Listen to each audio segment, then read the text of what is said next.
Hello, everyone. Welcome and thank you for joining us. My name is Marie-Lise and I will be your host for today's AI Research Bite session. This series of short and informative talks showcase cutting-edge research work from ServiceNow AI Research team. The AI Research Bites are open to all, especially those interested in keeping up with the fast-paced AI research community. Today's session features a 15-minute talk from Pierre-André Noël on our latest advancements on efficient diffusion model and will be followed by a 10-minute Q&A. Please use the Q&A button at the bottom of your screen to share your questions. Before we begin, let me share a few words about today's speaker. Pierre-André Noël is a research scientist here at ServiceNow AI Research, whose focus includes diffusion-based models.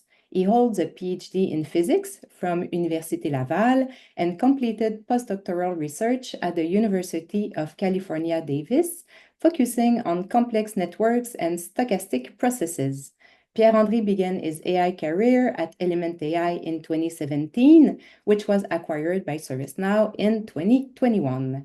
With that, it's my pleasure to hand it over to our amazing speaker. Up to you, Pierre-André. Thank you, Marie-Lise. So today I will present our work, Unifying Autoregressive and Diffusion-Based Language Models. This is work with Nima Fati and Torsten Scholak. Special shout out to Nima, who was the visiting researcher without whom this project could not have happened. And this is a research project. Okay. Autoregressive language models learn to predict the next token, and diffusion models learn to undo a noising process. In this work, we unify these views. If you squint hard enough, autoregression is a form of diffusion. Other development help the model fix its own mistakes, and we support efficient training and inference. Applications include flexible speed-quality trade-off, tunable at inference. Okay, so the first two sections will be some background. The next two sections will be the main contribution we have, and then some results. Diffusion models are a pair of processes, one noising, one denoising. We start with training data that is given to us, and we want to generate outputs that have a distribution that match the distribution of the training data. These squiggly arrows here will mean same marginal distribution, same for these arrows there. We also have a noising process that is given to us, and together with the training data, it defines a training curriculum. The training curriculum is a form of data augmentation. It's related to simulating and annealing. It's a way to break a difficult task into many simpler ones. And it's forgiving. You don't need to get everything perfect on the first try. I will come back to that later. Okay, so the noising process, we choose it so that we know the noise distribution toward which it converges by construction. And now this hatted quantity here, we pose it to have the same distribution as the top one. And now we have to train a model so that its distribution at each point matches the curriculum. To do so, we have a loss function that we want to minimize. It's an expectation over the clean data samples that we're picking here, an expectation over the noise level where we are in here, say here, and an expectation over the realization of that variable given what was the input. Okay, now, once we have trained the model, we know that distribution, we know that model, so we can use it to generate new samples and get the output we wanted. So we have a noising process that destroys samples that specifies the curriculum, and the denoising process that is trained to match the curriculum and generates new samples. Now, language models. So when you have a picture like this, you can feed the pixels as tensor to the model, and that works like this. But for text, we have to tokenize it, okay? And an autoregressive language model will predict the next token given what came before. So those tokens, we feed them at the bottom here as the input sequence. And now we need to destroy the information that is in them. So here, let's consider a process where we uniformly sample among all the tokens of the vocabulary, and we substitute positions with that, okay? As we go, at the end, nothing is left of the original sequence. So that's what we call the uniform noising process. Yeah. And now I said by construction, we can sample uniformly at random and get tokens like this. And using the model we train, we can generate tokens to get the output. This output, like the orange before, was not part of the data set. It's a new data. Okay, if we use more steps, we can get finer grain and perhaps increase the generation quality. And a model that was trained with that fine grain can still be used with coarser to get a trade-off between speed and quality. Now, a different noising process. Instead of sampling uniformly at random, let's put a mask on the position. You may think that's a weird kind of noise. Yeah, what matters is that we destroy information. At the end, nothing is left of the original sequence. So we can start from all mask and uncover the masks and get a new sequence. Okay, let's make an experiment. And we use this pattern like this. And now at inference, we start with all mask again, but now we uncover the first one, uncover the second one, and whoa, we have an autoregressive language model. Is that still diffusion? Okay, you have to squint a little. So that's why we introduced the hyperschedules. Before hyperschedules, we'll present what's a normal schedule. So the schedule is those heat maps like this, okay? With the full red like this, it's a high temperature, it's lots of noise. The blue here represents the original picture, okay? And here we had quite a bit of noise and then more and then lots of noise, okay? You can see that transition like this. Compared to this one here, where we had just a little bit of noise, a little more, and then boom, lots of noise, okay? So the schedule is that rate, that process of how we add the noise, okay? And a standard schedule adds the noise uniformly to the picture. So you see that this amount of noise is applied everywhere there. And here, the probability of being masked is the same for all position. Yeah.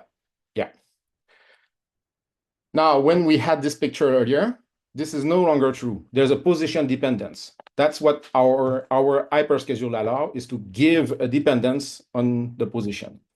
So this one here, we call the quenched annealing. We start from full noise and we go to no noise at all in one step. Compared to flat annealing, which is what standard diffusion will do. So the hyperschedule allows to have a positional dependence, but the flat annealing just says the dependence is no dependence. Okay, that's how we can recover standard diffusion. Now, block annealing is like standard diffusion, but proceeding by blocks. So you have like standard diffusion here and then standard diffusion there. Notice that these positions are all clean and these positions there are all useless, garbage. Okay, this will be important soon. This is a new kind of hyperschedule that is slide annealing that we call. It's a smoother kind of autoregressive. And again, notice that these positions are all clean and these positions are all useless. Okay, so this is the same picture that I just showed, but in bigger. When we generate, we're going from the past toward the future, generating from the top to the bottom. And we will consider how this row becomes the row just below, okay? These positions there won't change. They are settled. So when processing, we can cache the representation. These positions there are worthless. The result should not depend on them. So we can ignore them, okay? This is where it's happening. We call that the active window. And we represent it, we characterize the width of it with the parameter omega, here 3. The width is 3. So that omega is an important characteristic of the hyperschedule. Different hyperschedule can have the same omega, okay? This one here is the same idea, but with a broader window. And this here is an autoregressive model with a window of 1.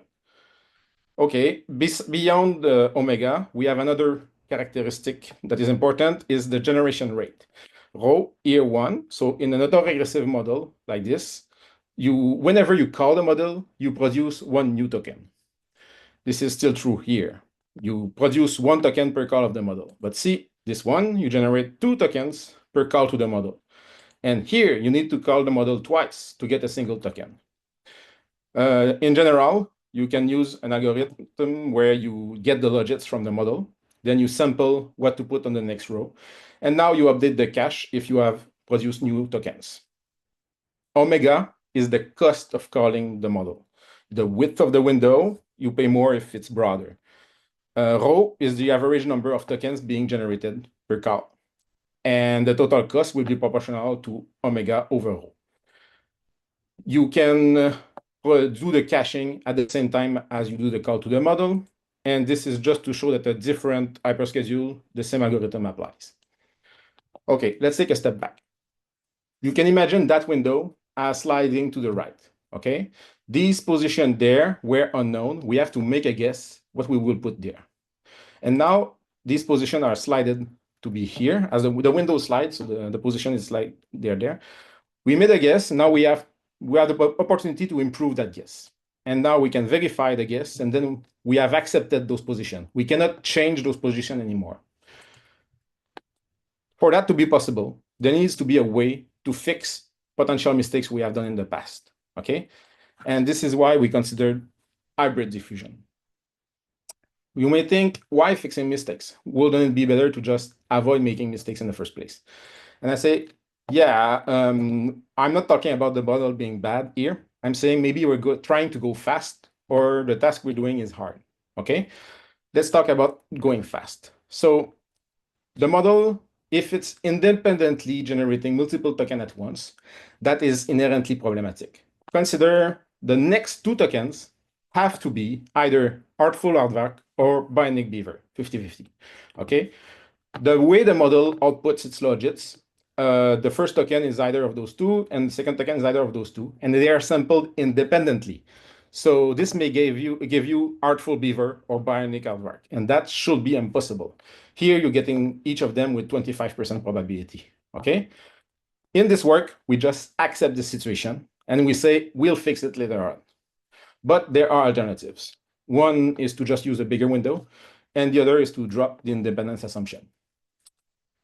The other kind of mistake I mentioned is if you have a hard problem, maybe you have to try something to make some progress and then perhaps fix it later.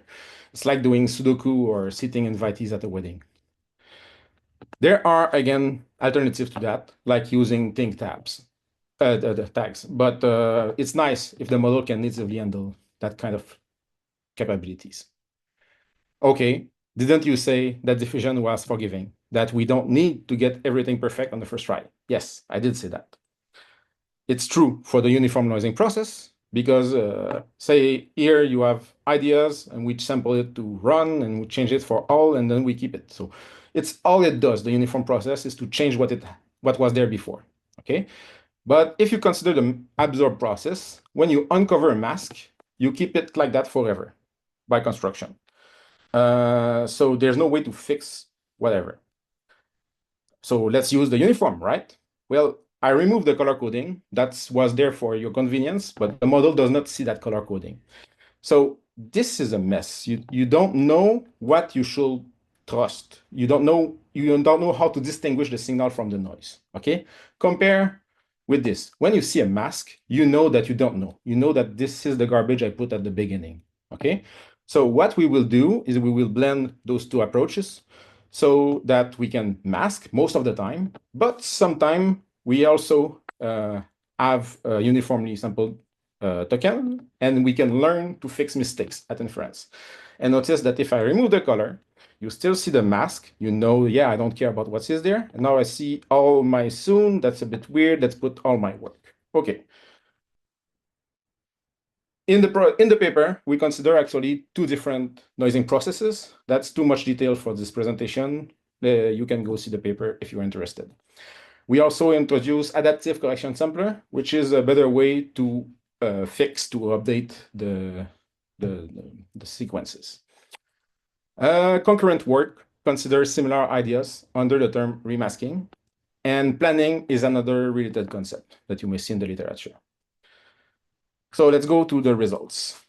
In the ablation studies, we've seen that both hybrid and hyperschedule improve the performances, and the adaptive correction sampler improve the quality at the cost of diversity. And all I will say about those pictures is that top right is better.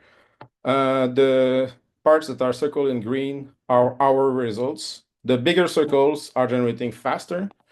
In terms of diversity, we are a bit less diverse than the other, but we are on the Pareto frontier.